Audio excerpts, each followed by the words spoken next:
khususnya Saudara Andi dan Saudari Jesslyn yang sangat saya kenal. Tentu kita semua berbahagia, khususnya juga pada kedua keluarga besar yang pada hari ini setelah Saudara Andi dengan Saudari Jesslyn resmi sebagai suami istri, maka kedua keluarga besar telah terikat sebagai saudara. Ya, jadi dari tempat yang jauh, dari Kalimantan, Surabaya, dari Medan, Medan ya, akhirnya ketemu di Surabaya dan akhirnya bersaudara setelah ikatan perkawinan Saudara Andi dengan Saudari Jesslyn.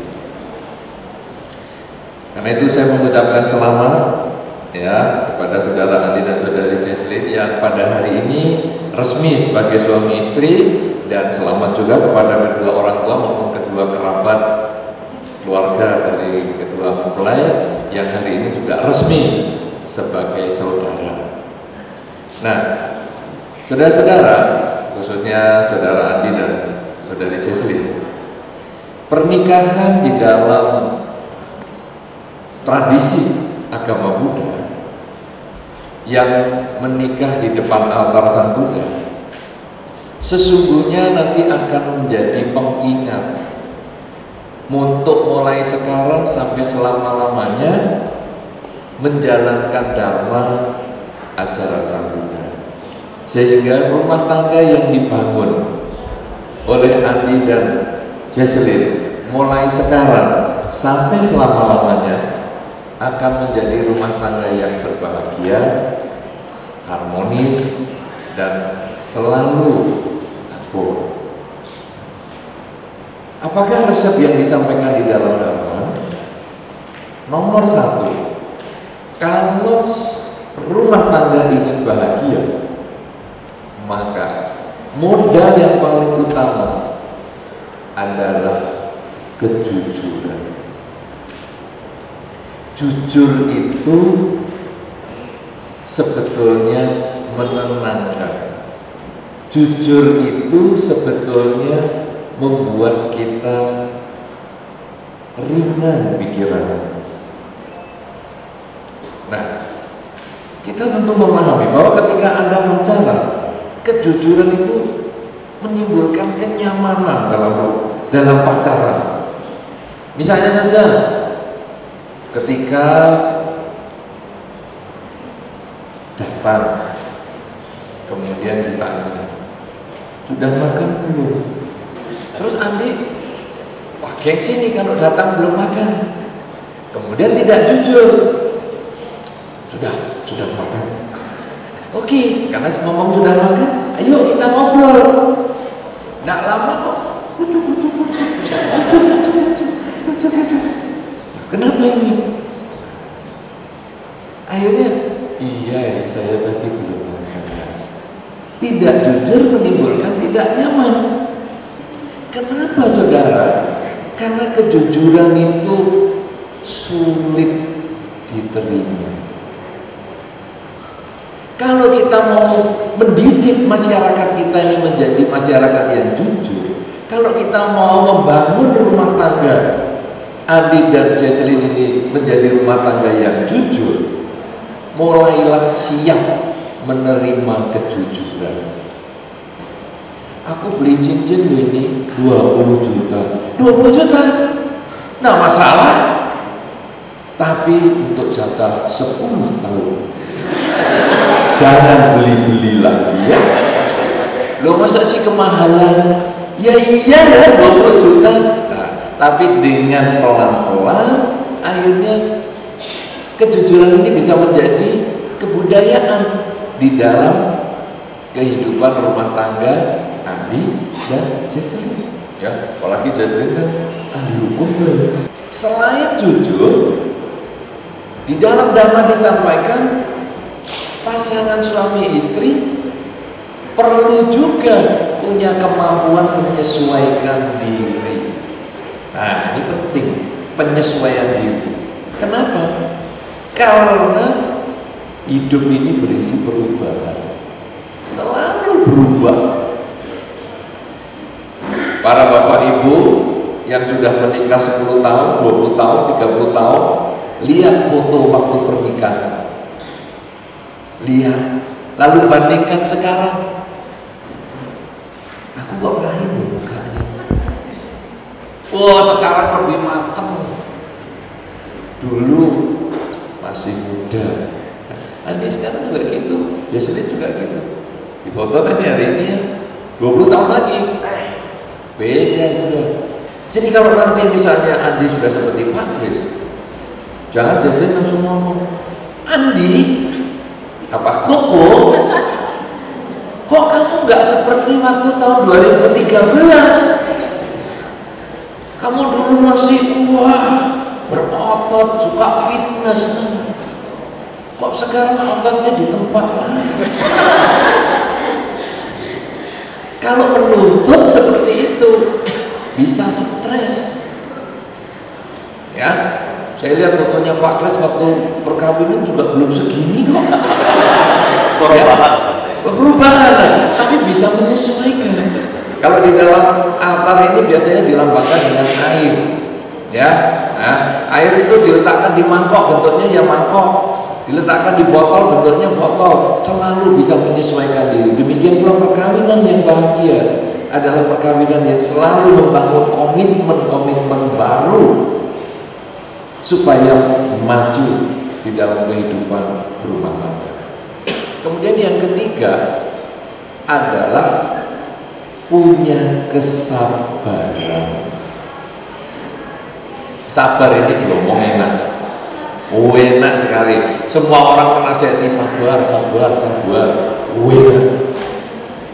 Tapi untuk jadi sabar tidak mudah. Setelah jadi suami istri, entah siapa nanti yang tidurnya ngorok kalau semalam lucu. Ngorok ya kamu, ternyata kamu ngorok lucu. Tapi kalau 15 tahun bisa emosi. Orang yang tidak sabar karena memaksakan kehendak, kamu harus seperti ini. Padahal kenyataan tidak sama dengan keinginan. Orang yang bisa menerima keterbukaan atau kejujuran itu juga sabar. Ketika jujur, kemudian ada sesuatu yang menyakitkan, orang harus mampu menyesuaikan diri. Ini juga jadi sabar. Dan ini modal utama untuk kehidupan rumah tangga. Yang keempat, berkaitan lagi kerelaan. Kerelaan itu mampu ngomong, ya wis, memang dia begitu. Saudara-saudara, Anda yang kurang sabar, mungkin ada di antara Anda, akan dia juga tidak sabar. Sedikit tidak sabar, justru ada tidak sabar juga. Kalau Anda mau belajar sabar, kuncinya ngomong, ya sudah, memang dia begitu. Nah, nanti dalam rumah tangga sering-sering begitu. Kenapa saudara? Karena ketika Anda memarahi, memaki, menyakiti pasangan hidup Anda sama dengan menyakiti diri Anda sendiri. Mungkin dalam pacaran sudah pernah beda pendapat. Waktu pasangan kita stres, misalnya kalau Jesslyn terus nangis, sebetulnya sebagai adik, pacarnya tidak nyaman. Duh, aku kok nyalahi dia, kok sampai dia sedih sih? Sebaliknya juga sama. Ketika Jesslyn mungkin ngomong apa sampai adiknya juga jengkel, juga rasanya tidak nyaman. Duh, aku kok jadi melukai ya perasaannya. Nah, ini tadi makanya diingatkan, Anda dikerudungi. Dan nanti Anda boleh lihat fotonya kalau dari belakang. Dikerudungi itu badannya jadi satu, tapi kepalanya kan tidak ikut dikerudung. Ikut enggak tadi? Enggak kan? Jadi kalau difoto dari belakang, badannya satu, kepalanya dua. Artinya apa? Anda boleh punya pikiran yang berbeda, tetapi Anda sebetulnya satu badan. Jadi kalau Anda menyakiti diri Anda sendiri, Anda menyakiti, wah seolah-olah kepala yang satunya ini Anda mau sakiti, Anda mau kasih makanan yang tidak enak, masuknya ke tubuh yang sama. Ketika kita memaki pasangan kita, menyakiti pasangan kita, yang rugi, yang luka diri kita juga. Kalau bisa memahami itu, maka cinta itu bisa terbentuk. Bahwa saya berusaha untuk membahagiakan dia. Kalaupun saya tidak bisa membahagiakan dia, minimal saya jangan menyakiti dia. Jujur, mampu menyesuaikan diri, sabar, dan ada kerelaan. Ya udah, memang dia begitu. Maka mulai sekarang sampai selama-lamanya rumah tangga akan bahagia. Dan rumah tangga tadi dimulai dengan ketika Anda badannya menjadi satu, kepalanya dua, Anda mendapat pemercikan air. Ini sebagai lambang bahwa Anda mulai sekarang, Andi dan Jesslyn, mulai sekarang Anda terlahir sebagai perumah tangga. Dulunya masih sendiri-sendiri, sekarang terlahir sebagai perumah tangga. Nah, kelahiran itu kalau bayi didahului dengan air kawah atau air ketukan. Kelahiran Anda sebagai perumah tangga diperciki air parita. Dan bahkan tadi alam ini menciki Anda juga. Pas diperciki air parita, kencang juga hujannya. Ya, nah jadi ini sesungguhnya adalah merupakan satu awal yang baik. Bukan hanya sedikit pemercikan air parita, tapi seluruh daun di luarnya juga ikut basah. Karena itu mulailah rumah tangga yang demikian sudah bagus awalnya dijaga baik-baik sehingga bagus di awal, bahagia di tengah, dan bahagia sampai akhir kehidupan. Ya, karena itu selamat sekali lagi kepada saudara Andi dan Jesslyn yang hari ini telah resmi sebagai suami istri.